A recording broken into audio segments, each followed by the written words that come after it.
Hello everyone. Today we are going to be doing the CLSD conversion inside a RMX 2.5. I would like to preface this by saying I'm not going to show you guys how to build this. There are a lot of great resources out there on how to build this. I'm just going to be showing the adapter part and doing the conversion, not the building, just so you guys are aware. Also, got some other parts, so aluminum gearbox cover. So I'll be replacing that. And I got a carbon ESC mount, so the new ESC mount. Aluminum rear uprights. So a couple episodes ago, I did active toe, and we're going to be doing, or these came in plastic, so I'm going to be doing the aluminum ones. And it's aluminum spur gear holder. And then obviously we got the adapter kit. So I'm going to get cracking. Take this apart. I'll kind of show you guys the steps on doing that. And then we'll open the gearbox and take out some of the gears, because we are going to reuse some of the gears, but we're going to put them into here. So I'll get cracking on that and kind of show you guys what's going on. I took off the wheel to make it a bit easier, but first we're going to remove the spur gear, which is obviously the 3 bolts right here. And then I got to get the shock tower off, which means I have to remove this, but I have to remove it anyway, so it's not that big of a deal. And there's 2 bolts holding the ESC mount on. And then also we got to remove the spur gear adapter behind here, which is, I believe, that middle bolt as well. So just be careful when you do remove that, because there is a pin behind it. So you don't want to lose that. And then after those are removed, we're going to remove the chassis mounts for the gearbox, and then the gearbox should just come out. There are also 4 bolts on the bottom for the gearbox, which are the bolt above and below that little kind of line to help secure the gearbox in place as well. Only got one hand right now, so I can't really show you, but it's these 4 right in the center, so you got to remove those as well. So I'm taking it apart, and this is the little pin you don't want to lose, and that sits on the inside of this thing right here. So there's a kind of a little hole in this piece. Yeah, you can kind of see it in there, but yeah, just when you're taking that out, just be careful not to drop that or whatever and lose it, because you will need that again to put it back on, obviously. So I got everything disconnected, got the bottom bolts off, and this just pulls out. We are going to take this apart, because we need this piece right here, the bearings, and the 2 idler gears in here. And then obviously I'm going to be switching over to the aluminum one, and I'll show you guys that process.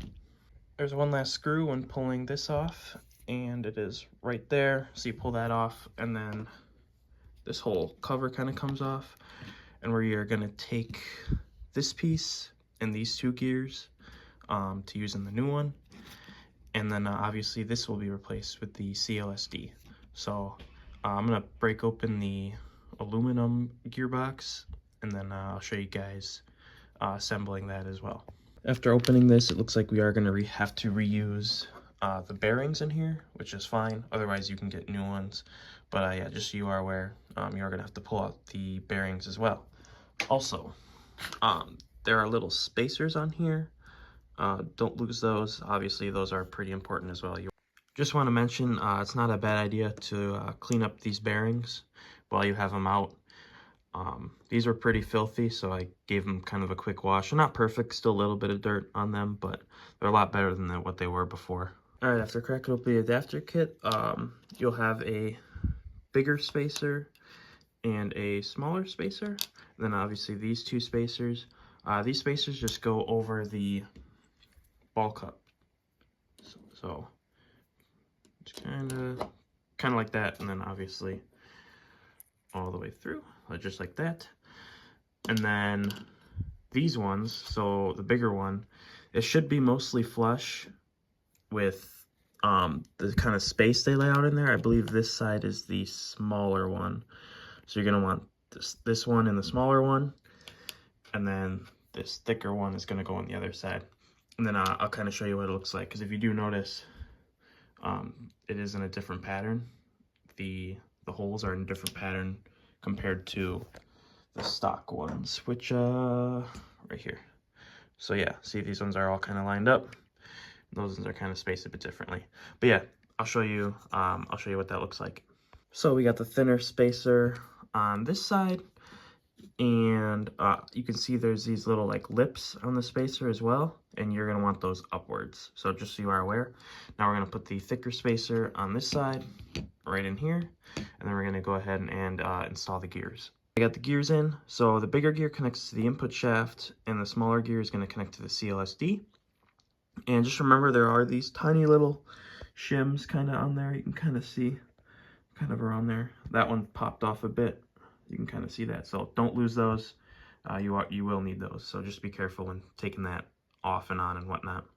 And obviously, like I showed earlier, we got that spacer on right there on the end of the ball cup, and you're gonna put that in as well, and just kind of slides through. And now it's all ready. Just gotta put the other half on, put it together, and put it in the car. So I'm gonna slide this half on, and we'll get going from there. So I was having an issue with getting this to line up properly, and that is because I made a mistake. You actually do not need those little shims. So you can take those out, and then everything will line up properly. I did not know that, but I do now. And yeah, I'm ready to finish putting this bad boy together. Just gonna put that one screw in the middle right there, and then get the screw on the input shaft right up in there. And then yeah, I'm excited to get this installed. But as you can see, spins pretty freely, no issues. But yeah, super excited. All right, I'm gonna keep putting it together, and then I'm gonna start doing the other stuff I want to do as well. I'm not gonna show those on camera because the video is mainly about this, but yeah, I'm gonna go ahead and finish putting this together. So everything's all back together, just kind of did the reverse order. Obviously what I did the aluminum for there instead of the plastic like it was. I got new drive shafts in there, or not drive shafts, axles in there, and they are shorter, and that was kind of necessary if you do this kit, which I didn't realize when I made the video. But as you can see, I got it in there with some ball cup protectors from Yokomo. I got the white ones, and those are sitting pretty nice in there. And I did an alumina, you can't really see it, but I did the aluminum spur gear holder on the back side of this, so that's pretty cool. And I also did the carbon ESC mount, which is pretty nice. I'm trying to think if I did anything else, but I think that's it. But yeah, so that's the video here. I'm going to kind of show you guys the CLSD in action, which is pretty cool. So I got the car to stand, and it's pretty cool. If I spin this wheel forward, the other one goes backwards, just like an open diff. But then once wheel speed picks up when you're on the throttle, like a limited slip diff, both wheels will end up going the same direction. So I'll fire up the car real quick. I'll kind of show you. So I'm going to hold this wheel right here. Then on the throttle, so very light throttle, that one's going, but this one's not, which is pretty cool. Obviously, if I let go, they're both going to go together. But I'm going to keep holding this one very lightly. And then as wheel speed picks up, it's going to start to lock. And that's where the wheel goes as well. So you can see, come off throttle, and now only the one's spinning. So, pretty cool. I'm going to the track in a couple hours, and I'm going to try this out, and then I'll let you guys know if I feel any differences or whatnot. One more thing I forgot to mention, because the CLSD is a smaller gear size, it's a 52 tooth, whereas the stock MST is 60, it will change your FDR. So I did change my pinion gear to match my previous FDR a little bit. I was at a 12.5, but now I'm at a 12.05 or something like that. I'll put a chart up on the screen. I did some math and whatnot just to make my own chart if I ever want to change it for whatever reason and whatnot. But yeah, so I did change this as well to try to keep it at that 12 range, which is where I like it. But yeah, all right, I'm gonna head to the track and let's try this out. So I forgot to record footage, but I've been running the CLSD for about 2 weeks now since that last clip, and I can honestly say it feels pretty smooth. I do like how it feels, and I really don't have any complaints about it at all. But yeah, I really recommend it for, if to try it out, or even maybe the MST gear diff. I haven't tried that one personally, but I'm sure they're somewhat similar. But yeah, I do like it a lot better than the ball differential that comes standard. So yeah, that's just my opinions on it. And then right now, you're seeing me and a couple buddies drift around in a storage unit, which is pretty cool. But yeah, if you guys have any questions, let me know. I'll try to answer them in the comments. And hope you guys have a great day.